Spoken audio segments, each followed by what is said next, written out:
إلا الله حسبي في جنب الله ما في قلبي غير الله حسبي في جنب الله ما في قلبي غير الله نور محمد صلى الله نور محمد صلى الله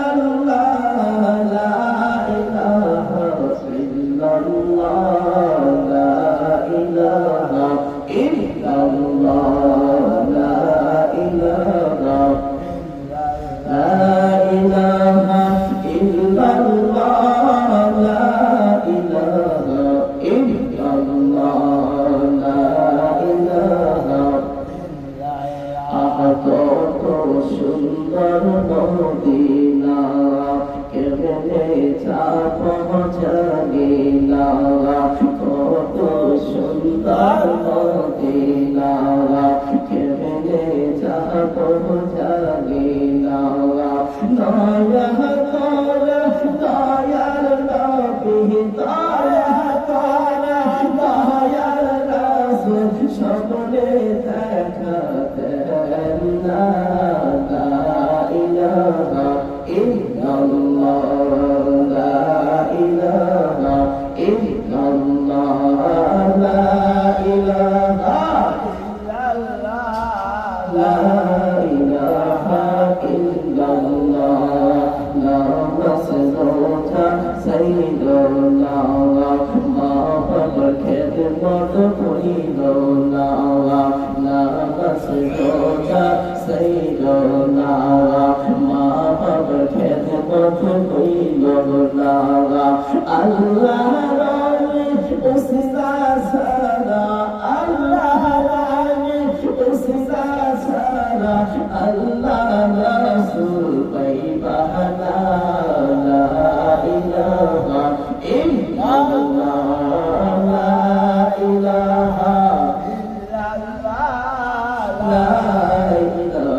নামাজ আদায় করার মতো তৌফিক দান করতেছেন। এজন্য ওই মহান রব্বুল আলামিনের দরবারে প্রশংসা শুকরিয়া আদায় করে বলি আলহামদুলিল্লাহ।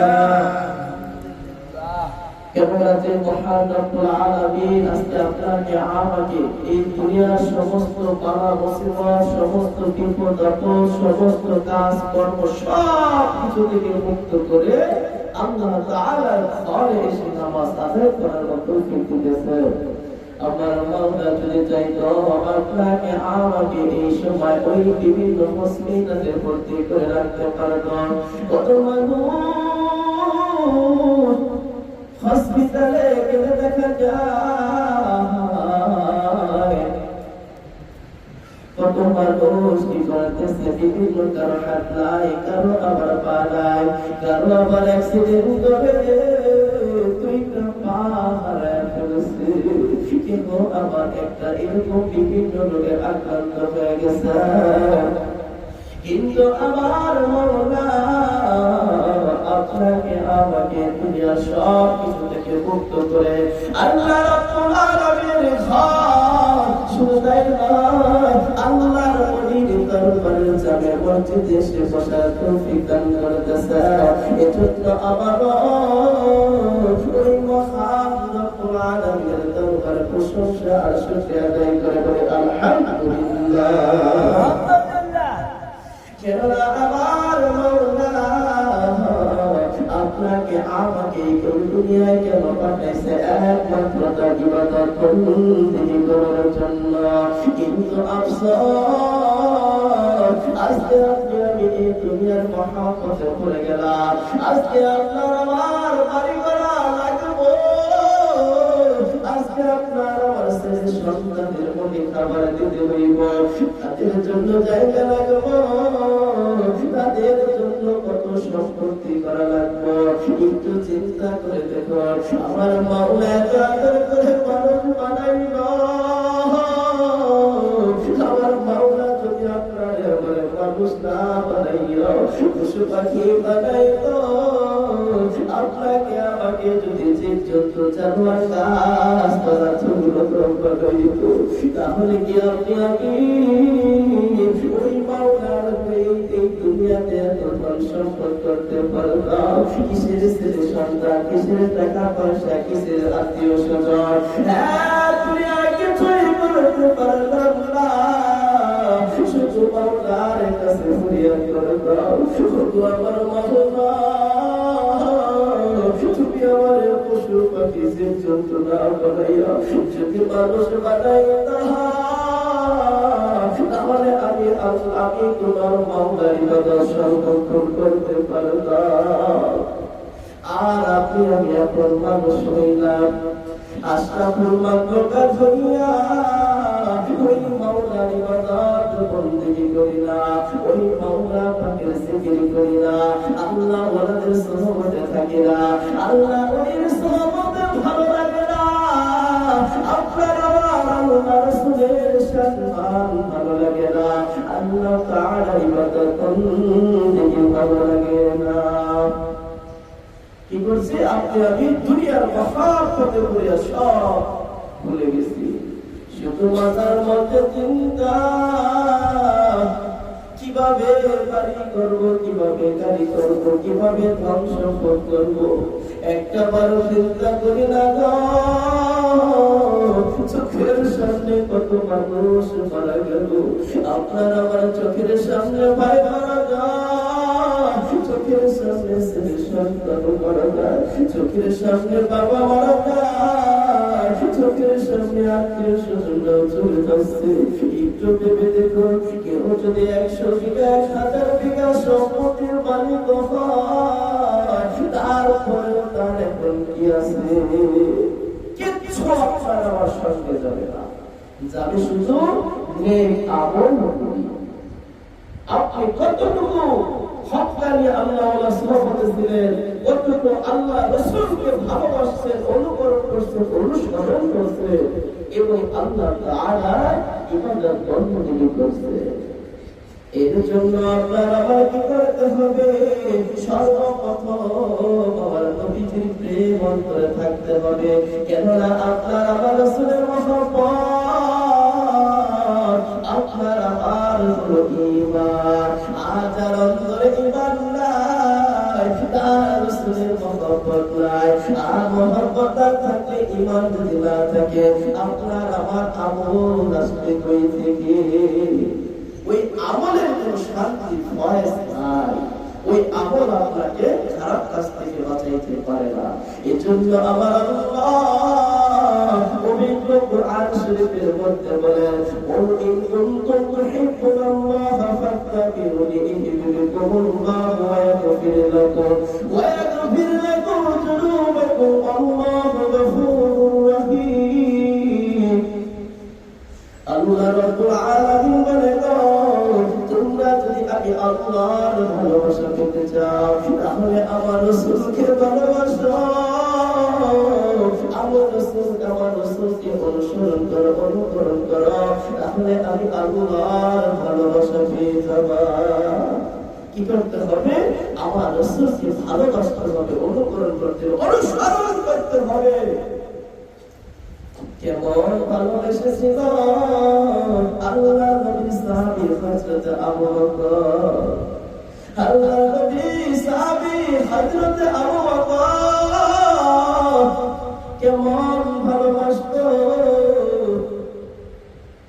তাকে এত মুজিজা দেখায় নাই, আবু জাহেলকে হাজার হাজার মুজিজা দেখাইছে, তারপর আমার রাসূলকে তিনি ভালোবাসতে পারে নাই। কিন্তু আবু বকর চার লকব হলো সিদ্দিক, সিদ্দিক শব্দের অর্থ হলো বিশ্বাস, বিশ্বাসী। মানে আবু বকর সিদ্দিক যিনি ছিলেন বিশ্বাসী। কিসের বিশ্বাসী? আল্লাহ রাসূলের প্রতি বিশ্বাস, আল্লাহর প্রতি বিশ্বাস, একত্ববাদের প্রতি বিশ্বাস।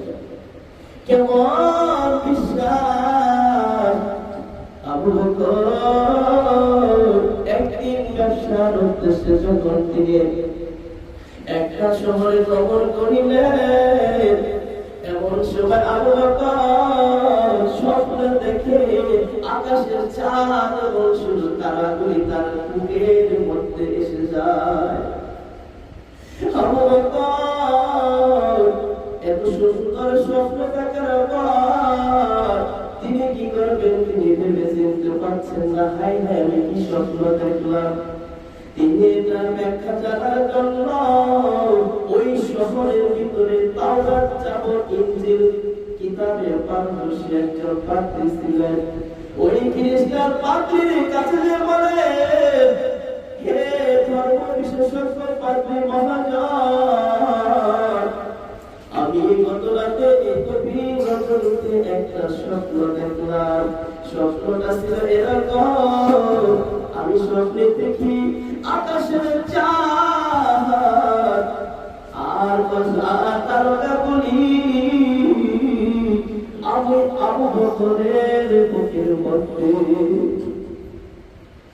আমি আবু বকরের কোলে এসে হাজির হয়ে গেল। ওই পাত্রী ঘটনা শোনার পরে বলে, আবু বকর তুমি বড়ই ভাগ্যবান, ভাগ্যবান ব্যক্তি ছাড়া এই স্বপ্ন কেউ দেখতে পারে না। তবে আমার প্রশ্ন তোমার কাছে জিজ্ঞাসা করি, আবু বকর তোমার বাড়িটা কোথায়? বলে, আমার বাড়ি হলো ওই আরব দেশের কুরাইশ বংশের আগের জন্য। তার ঠিকানা যখন দিলেন, বলে, আবু বকর শুনে রাখো, শুনে রাখো, জেনে রাখো, আমি তাওরাত, জাবর, ইনজিল কিতাব পড়েছি। ওই তাওরাত, জাবর, ইনজিল কিতাবের ভিতর একজন আখির জামানার নবীর কথা শুনেছি। শেষ জামানা একজন নবী আসবে, যার আসমানের নাম হবে আহমদ আর জমিনের নাম হবে মুহাম্মদ। তার বাবার নাম হবে আব্দুল্লাহ, মায়ের নাম হবে আমেনা। তিনি কুরাইশ বংশে জন্মগ্রহণ করবে। মনে রাখবা আবু বকর, আমার মনে সাক্ষী দেয়, তুমি যেই স্বপ্ন দেখছো এই স্বপ্নই বলে দেয় তুমি এই নবীর একজন প্রধান খলিফা হবা। চিন্তা করে দেখে, আমার মন সাক্ষী দেয় তোমার স্বপ্নের প্রতি তুমি এই রাসূলের একজন, এই নবীর একজন প্রথম কাতারের একজন এবং সর্বপ্রথম খলিফা তুমি হবা।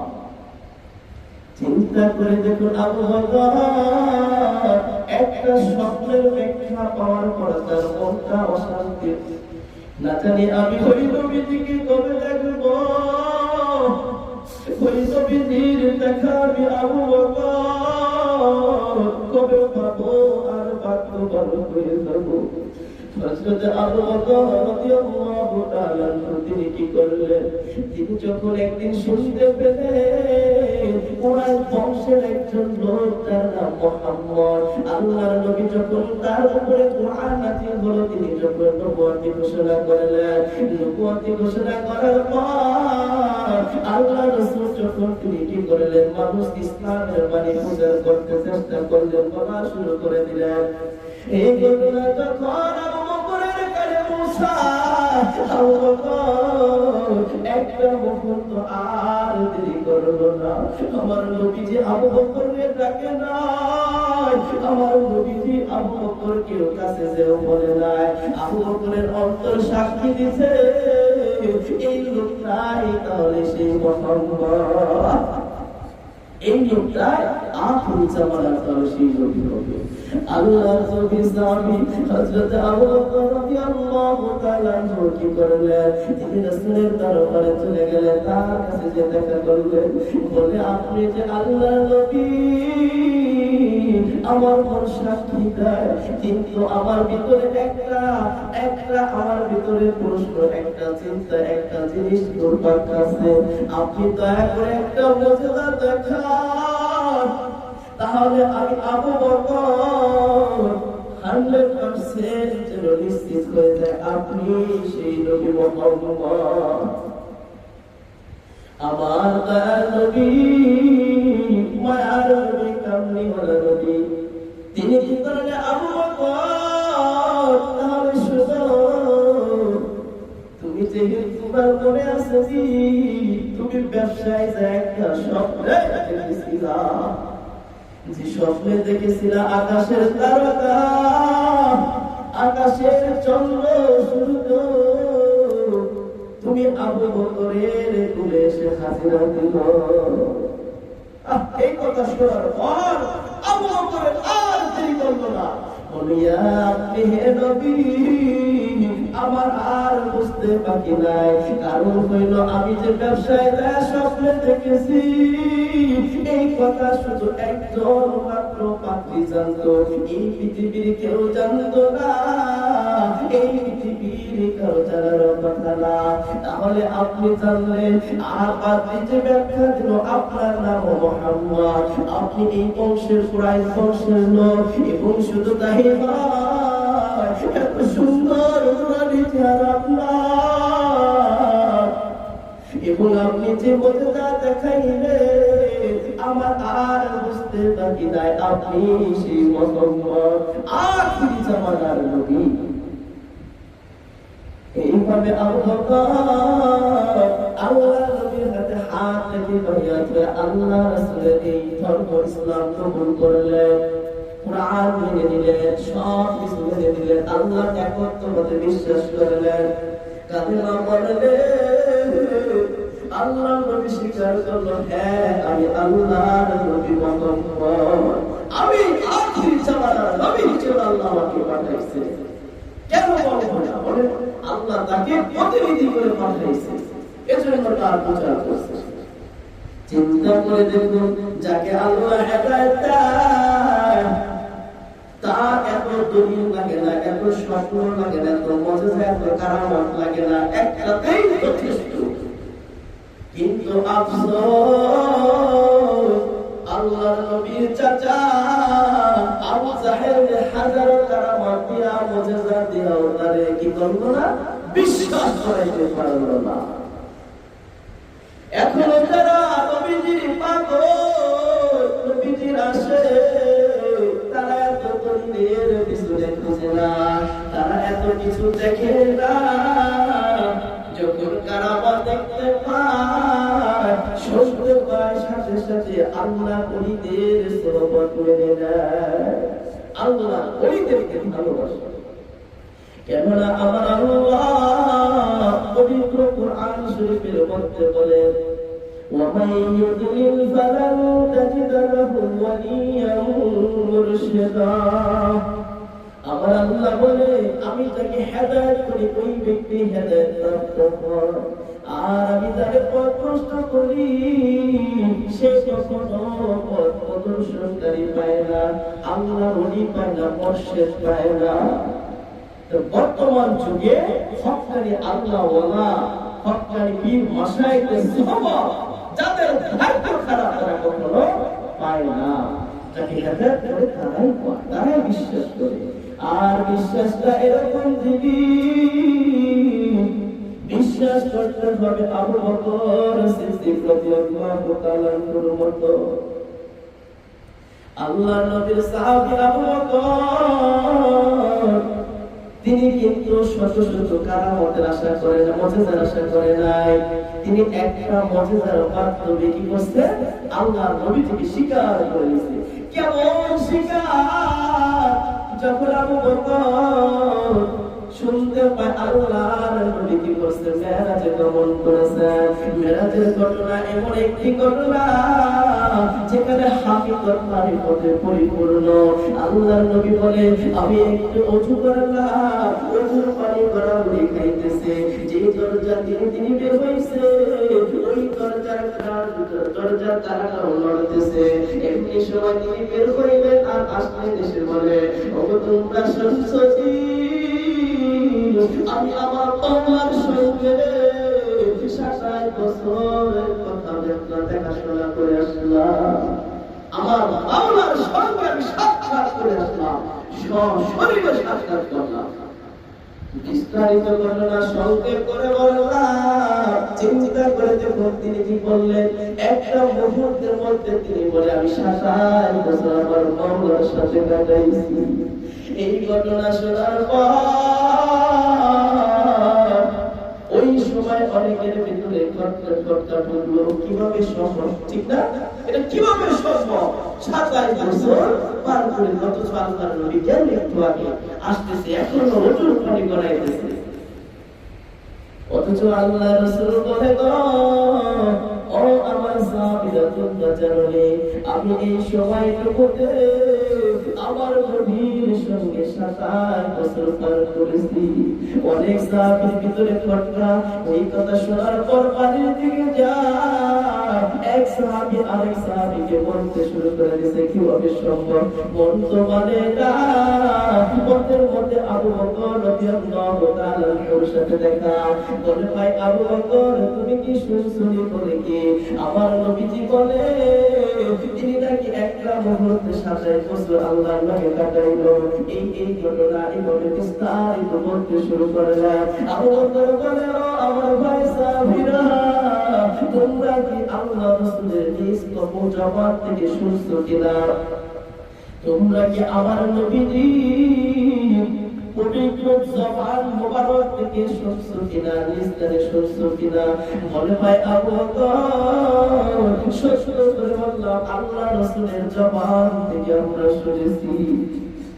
আবু বকর রাদিয়াল্লাহু তাআলা বলে, গো ভাই, তোমরা মানো আর না মানো, আমার নবী যদি বলে থাকে, আমার নবীজি যদি তার পবিত্র জবানে বলে থাকে, আমি আবু বকর জানি না কিভাবে গেছে, তবে আমার কোন সাক্ষী নাই, অবশ্যই অবশ্যই সত্য। কেননা আমার নবীজি কখনো মিথ্যা কথা বলতে পারে না। বিশ্বাস করে না। যদি কোনো